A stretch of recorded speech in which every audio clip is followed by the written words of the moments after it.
নমস্কার বন্ধুরা, আপনারা দেখছেন আপনাদের প্রিয় YouTube channel the way of education. বন্ধুরা, এই মুহূর্তে আপনারা সকলেই দেখতে পাচ্ছেন আমি এই মুহূর্তে উপস্থিত আছি বীরভূম জেলার অফিসিয়াল ওয়েবসাইটে, যার অফিসিয়াল ওয়েবসাইটটি হচ্ছে www.birbhum.gov.in। বন্ধুরা, এই মুহূর্তে বীরভূম জেলার অফিসিয়াল ওয়েবসাইট থেকে একটি নতুন চাকরির বিজ্ঞপ্তি উঠে এসেছে আশাকর্মী রিক্রুটমেন্টকে ঘিরে। তো সেটাই কি বলছে আজকে আমরা কিন্তু বিস্তারিত আলোচনা করব এই ভিডিওর মাধ্যমে। তো আপনারা কিন্তু অবশ্যই ভিডিওটা সম্পূর্ণ দেখবেন এবং চ্যানেলে প্রথমবার হয়ে থাকলে অবশ্যই চ্যানেলটি সাবস্ক্রাইব করে দিয়ে আমাদের পাশে থাকবেন, কারণ আপনারা সকলেই জানেন যে দ্য ওয়ে অফ এডুকেশন সবসময় আপডেট থাকে এবং আপডেট রাখে। ওকে, তো বেশি কথা না বাড়িয়ে চলুন শুরু করা যাক আজকে আমাদের আলোচনা। তো দেখতে পাচ্ছেন গভর্নমেন্ট অফ ওয়েস্ট বেঙ্গল, এখানে office of the sub divisional officer Rampurhat Birbhum, date এখানে দিয়ে দেওয়া রয়েছে, মেমো নাম্বার এখানে দিয়ে দেওয়া রয়েছে। সাবজেক্ট কি বলছে, publication of the ASHA notification and block programme coordinator ASHA in Birbhum district. Please find enclose herewith recruitment notification for the post of ASHA in a different notification block programme coordinator ASHA with GP or BHPC wise vacancy along with application proforma under Rampurhat division. অর্থাৎ রামপুরহাট ডিভিশনের মধ্যে আপনাদের এই রিক্রুটমেন্টটা কিন্তু হচ্ছে। এবার নোটিশটা কি বলছে সেটা এবার আমরা দেখব। রাজ্য মিশন অধিকর্তা জাতীয় গ্রামীণ স্বাস্থ্য মিশনের 27/6/2012 তারিখে পত্র নাম্বার এখানে দিয়ে দেওয়া রয়েছে।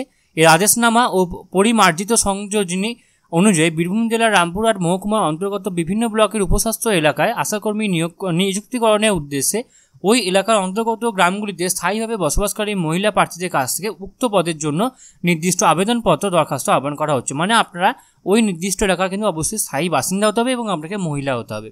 কেবলমাত্র বিবাহিতা, বিধবা, আদালত কর্তৃক ডিগ্রিমূলক বিবাহ বিচ্ছিন্ন অর্থাৎ মানে ডিভোর্স হয়েছে অবশ্যই আদালত সমেত নোটিশ লাগবে এবং আপনাদের ডকুমেন্টস লাগবে। বিবাহ বিচ্ছিন্ন মহিলারা এখানে আবেদন করতে পারবেন। আগ্রহী প্রার্থীকে অবশ্যই ওই উপস্বাস্থ্য কেন্দ্রের অন্তর্গত সংযোজনী 2-তে এফ কলামে উল্লেখিত সীমাবদ্ধ এলাকার স্থায়ী বাসিন্দা হতে হবে। প্রমাণস্বরূপ সাম্প্রতিক নির্বাচন তালিকা অনুসারে প্রার্থী তার ভোটার কার্ডের সপ্রত্যয়িত প্রতিলিপি, সম্প্রতি ভোটার তালিকার অংশ, ক্রমিক নাম্বার, সপ্রত্যয়িত প্রতিলিপি সমস্যাটা কিন্তু আপনাকে মেনশন করতে হবে। সাধারণদের জন্য বয়স হতে হবে এক্ষেত্রে 1/1/2024 তারিখে 30 থেকে 40 বছরের মধ্যে। তপশিলি জাতি, তপশিলি উপজাতি প্রার্থীদের ক্ষেত্রে 22 থেকে 40 বছরের মধ্যে বয়স হতে হবে। প্রার্থীকে মাধ্যমিক বা সমতুল্য পরীক্ষায় অবতীর্ণ হতে হবে। মাধ্যমিক বা সমতুল্য পরীক্ষা অনুত্তীর্ণ প্রার্থীরাও আবেদনকারী হিসাবে এখানে বিবেচিত হবেন। ওকে, উচ্চতর শিক্ষকতার যোগ্যতা প্রার্থীরাও এখানে আবেদন হিসেবে বিবেচিত হতে পারবেন। মাধ্যমিক বা মাধ্যমিক সমতুল্য পরীক্ষা প্রাপ্ত নাম্বারেই বিচার করা হবে। উচ্চতর শিক্ষকতার যোগ্যতা থাকা প্রার্থীদের উচ্চশিক্ষার কোনো বাড়তি মূল্যায়ন বা বিবেচনা সুবিধা দেওয়া হবে না। মানে আপনারা ধরুন এইচএস পাস বা আপনি হয়তো গ্র্যাজুয়েশন পাস, আপনি কিন্তু এক্ষেত্রে মাধ্যমিক পাস যে ক্যান্ডিডেট থাকবে এবং উচ্চ মাধ্যমিক পাস যে ক্যান্ডিডেট থাকবে তারা দুজনেই কিন্তু সেম ভ্যালু পাবেন। গ্রেড 1, গ্রেড 2 স্বনির্ভর গোষ্ঠীর সদস্য, প্রশিক্ষণপ্রাপ্ত দায় এবং লিঙ্ক ওয়ার্কারগণ সংশ্লিষ্ট সরকারি বিভাগে শংসাপত্র দাখিল করলে অগ্রাধিকার ভিত্তিতে বিবেচনা করা হবে। মানে আপনি যদি গ্রেড 1, গ্রেড 2 স্বনির্ভর গোষ্ঠীর সদস্য হন বা প্রশিক্ষণপ্রাপ্ত হন তাহলে কিন্তু আপনি একটু অগ্রাধিকার পাবেন। উপরোক্ত কর্তৃপক্ষের দেওয়া তপশিলি জাতি উপজাতি শংসাপত্র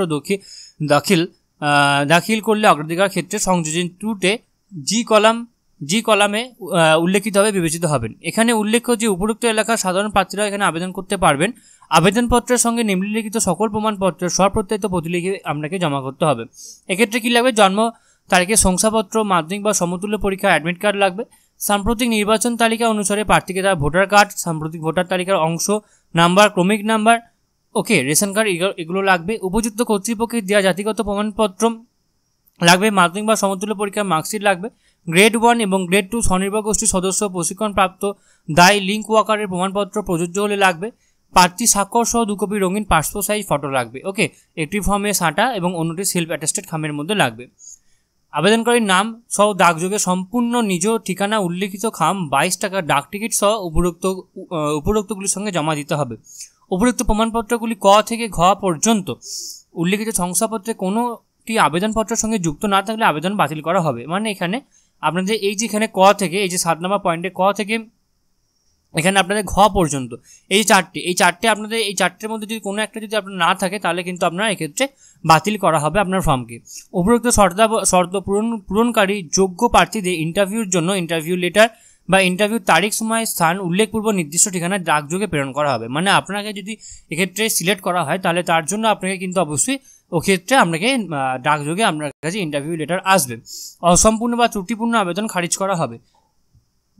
বর্তমানে বৈবাহিক স্থিতি সম্পর্কে সাদা কাগজে স্বস্বাক্ষরিত হলফনামা জমা করতে হবে।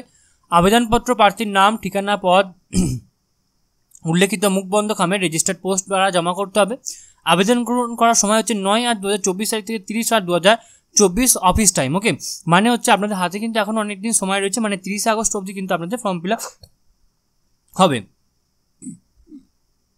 এবং ইন্টারভিউ নেবার দিনক্ষণ হচ্ছে 25/9/2024 এবং 26/9/2024, মানে 25শে সেপ্টেম্বর এবং 26শে সেপ্টেম্বর আপনাদের কিন্তু অবশ্যই এক্ষেত্রে ইন্টারভিউ হবে। এবং আপনাকে ইন্টারভিউর জন্য যদি আপনাকে সিলেক্ট করা তাহলে কিন্তু আপনাকে আগে থেকে জানানো হবে। তো এটা হচ্ছে তার ফর্ম। এক্ষেত্রে আপনাকে এখানে আপনার রঙিন পাসপোর্ট সাইজ ফটো লাগাতে হবে। ওকে, পিন বা সেলাই করবেন না, ফটো আঠা দিয়ে লাগাতে হবে। ওকে, কোন উপস্বাস্থ্য কেন্দ্রের জন্য আপনি এখানে আবেদন করছেন সেটা এখানে লিখবেন। কোন গ্রামের জন্য আবেদন করছেন লিখবেন। গ্রাম পঞ্চায়েতের নাম, ব্লকের নাম, আবেদনকারীর নাম বাংলায় লিখতে হবে, আবেদনকারীর নাম ইংরেজি হরফে বড় হরফে মানে ক্যাপিটাল লেটারে সব লিখতে হবে। আবেদনকারী জন্ম তারিখ লিখতে হবে এবং 1/1/2024 তারিখে কত বছর, কত মাস এবং কত দিন হচ্ছে সেটা আপনাকে এখানে লিখতে হবে। আপনার স্বামীর নামকে ক্যাপিটালে লিখতে হবে, পিতার নামকে ইংরেজিতে ক্যাপিটালে লিখতে হবে। এখানে গ্রাম, পোস্ট অফিস, থানা, পিনকোড, জেলা বীরভূম, এখানে আপনার বীরভূম জেলার বাসিন্দা হতে হবে। এখানে ফোন নাম্বার লিখবেন। বৈবাহিক স্থিতি কী আছে, বিবাহিতা হলে বিবাহিতা, বিবাহ বিচ্ছিন্ন হলে বিবাহ বিচ্ছিন্ন বা বিধবা হলে বিধবা। উপস্বাস্থ্য কেন্দ্র সাব সেন্টার থেকে হাঁটা পথে বসবাসের ঠিকানা দূরত্ব কত কিলোমিটার সেটা এখানে দিতে হবে। জাতি, কোন জাতি হচ্ছে, সাধারণ, তপশিলি না উপজাতি কোন, সেটা আপনাকে এখানে দিতে হবে। জাতি শংসাপত্রের নাম্বার, তারিখ এখানে মেনশন করতে হবে। রেশন কার্ড নাম্বার এখানে দিতে হবে। সাম্প্রতিক নির্বাচন তালিকা অনুসারে নির্বাচক সচিত্র পরিচয়পত্র নাম্বার এখানে লাগবে। বিধানসভা ক্ষেত্রের নাম ও নাম্বার এখানে লিখবে। অংশের নাম ও নাম্বার লাগবে, ক্রমিক নাম্বার লাগবে। মাধ্যমিক বা সমতুল্য পরীক্ষার নাম এক্ষেত্রে লাগবে। পরীক্ষার বছর, কোন পরীক্ষার বছর এক্ষেত্রে লাগবে। ওকে, দরখাস্তের সঙ্গে নিম্নলিখিত নথিপত্র স্বপ্রত্যায়িত কপি জমা করতে হবে এবং জমা দেওয়া নথির পাশে আপনাকে কিন্তু এরকম রাইট চিহ্ন দিতে হবে। ওকে, জন্ম তারিখের প্রমাণপত্র লাগবে এবং সেখানে আপনাকে কিন্তু অবশ্যই যে জেরক্সগুলো থাকবে সেই জেরক্সে কিন্তু আপনাকে সেলফ অ্যাটাস্টেড করতে হবে। এখানে সংযোজনী 2 উল্লেখিত উপস্বাস্থ্য কেন্দ্রের নির্দিষ্ট সীমাবদ্ধ এলাকা বা গ্রামের স্থায়ী বাসিন্দা প্রমাণস্বরূপ ভোটার কার্ড, রেশন কার্ড এখানে আপনাকে এখানে দিতে হবে। উপযুক্ত কর্তৃপক্ষের দেওয়া জাতিগত প্রমাণপত্র লাগবে। মাধ্যমিক পরীক্ষার সার্টিফিকেট লাগবে। গ্রেড 1 গ্রেড 2 স্বনির্ভর গোষ্ঠী সার্টিফিকেট লাগবে। 2 কপি পাসপোর্ট সাইজ ফটো লাগবে। 22 টাকার ডাক টিকিট সহ নিজের নাম ও ডাকযোগে সম্পূর্ণ ঠিকানা, মোবাইল নাম্বার লেখা থাকতে হবে খামের মধ্যে। ওকে, বর্তমানে বৈবাহিক স্থিতি আপনাকে এখানে নিতে হবে। তারপর এখানে একটা ডিক্লারেশন আছে, বলা আছে এখানে আমি পূর্ণ জ্ঞান ও বিশ্বাস মধ্যে ঘোষণা করছি আমি সংযোজনী 2 এর উল্লেখিত উপস্বাস্থ্য কেন্দ্রের নির্দিষ্ট সীমাবদ্ধ এলাকার স্থায়ী বাসিন্দা। এই আবেদনপত্রে আমার দ্বারা উল্লেখিত কোনো তথ্য বা সংশ্লিষ্ট কোনো নথিপত্র ভবিষ্যতে মিথ্যা বলে প্রমাণ হলে বা কোনো অসাধু প্রভাব খাটানোর চেষ্টা করলে কর্তৃপক্ষ আমার প্রার্থী পদ খারিজ করতে পারেন। এখানে সিগনেচার করবেন, এখানে তারিখ দিয়ে সম্পূর্ণ ফর্মটা কিন্তু আপনাকে ফিল আপ করে দিতে হবে, মানে জমা দিয়ে আসতে হবে, মানে ডাকযোগে পাঠিয়ে দিতে হবে। ওকে, তো এটা গেল হচ্ছে আপনাদের নোটিশটা। এরপর আমি আপনাদের দেখাবো আপনাদের কোথায় কতগুলো করে ভ্যাকেন্সিজ আপনাদের ক্ষেত্রে রয়েছে, কোন কোন জায়গায় রয়েছে। তো এক্ষেত্রে রয়েছে মুরারাই, ময়ূরেশ্বরী, মুরারাই 2 রয়েছে। এবারে বিভিন্ন গ্রাম পঞ্চায়েত রয়েছে, রামপুরহাট রয়েছে, রামপুরহাট 2 রয়েছে, নলহাটি রয়েছে। তো ওই জায়গাগুলো কিন্তু আপনার এক্ষেত্রে রিক্রুটমেন্টটা হবে। এবং এখানে এইগুলি ছিল আজকে আমাদের আলোচনার বিষয়। এবার এটা হচ্ছে ইংলিশে নোটিশ। যদি আপনি ইংলিশে যদি পড়তে ইচ্ছুক হন তাহলে আপনারা অবশ্যই সেটা পড়ে নিতে পারেন। সরি বন্ধুরা, এটা হচ্ছে ব্লক প্রোগ্রাম কোঅর্ডিনেটরের ক্ষেত্রে। এক্ষেত্রে টোটাল পোস্ট এক্ষেত্রে রয়েছে 3টে রয়েছে। ওকে, টোটাল পোস্ট এক্ষেত্রে 3টে রয়েছে। প্লেস অফ পোস্টিং 7 পাঁচতলা BPHC, রেমুনারেশন হবে 15 টাকা per month plus mobile support 1800 টাকা maximum in a month. As as on 1/7/2024 অনুযায়ী আপনার বয়স হবে 40 বছরের মধ্যে। 1/1/2024 তারিখে। Essential qualification masters degree in social science, sociology, anthropology, social work, business administration, economics, rural development.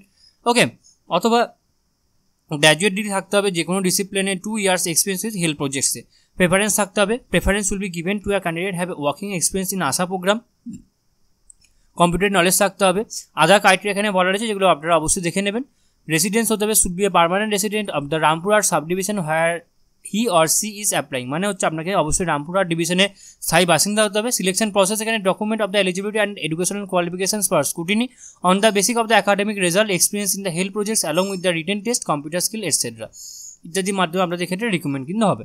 তো এই ছিল আমাদের আলোচনার বিষয়গুলো। এবং এক্ষেত্রে অ্যাপ্লিকেশন ফরম্যাট রয়েছে। এখানে আপনার পাসপোর্ট সাইজ ফটো লাগাতে হবে, নাম, father's name, address, contact number, email ID, date of birth, age, sex, caste, educational qualification, okay, master's degree যদি করে থাকেন সেটা, working experience 11 years or experience, enclosure কোন কোন ডকুমেন্টসগুলো আপনার লাগবে সেগুলো এখানে আপনাকে টিকমার্ক করতে হবে। তারপর এখানে আপনাকে সিগনেচার করে এখানে ডেট লিখে আপনাকে কিন্তু সম্পূর্ণ ফর্মটা নির্দিষ্ট স্থানে, নির্দিষ্ট জায়গায়, নির্দিষ্ট তারিখের মধ্যে আপনাকে কিন্তু ডাকযোগের মাধ্যমে পাঠিয়ে দিতে হবে। তো আশা করি আপনারা সমস্ত আলোচনাটা খুব ভালো করে বুঝতে পারলেন, এবং এরপরও যদি আপনাদের কোথাও কোনোভাবে কোনো প্রবলেম হয়ে থাকে তো আপনারা কিন্তু অবশ্যই আমাদেরকে কমেন্ট বক্সে কমেন্ট করে জানাবেন, আমরা আপনাদেরকে সদুত্তর দিয়ে হেল্প করার চেষ্টা করব। এছাড়াও আপনারা সকলেই জানেন যে the way of education update থাকে এবং আপডেট রাখে, সুতরাং নিজেদেরকে আপডেট রাখার জন্য এবং আপডেট থাকার জন্য আপনারা অবশ্যই আপনারা আমাদের চ্যানেলকে অবশ্যই সাবস্ক্রাইব করে দেবেন এবং পাশে থাকা বেল বাটনটা অবশ্যই ক্লিক করে দেবেন নতুন আননোন চাকরি রিলেটেড ভিডিও সবার আগে পাওয়ার জন্য। সম্পূর্ণ ভিডিও দেখার জন্য আপনাদের সকলকে অসংখ্য ধন্যবাদ। দেখা হচ্ছে পরের ভিডিওতে, ততক্ষণ আপনারা সকলেই ভালো থাকবেন, সুস্থ থাকবেন। আপনাদের সকলকে আরও একবার অসংখ্য ধন্যবাদ।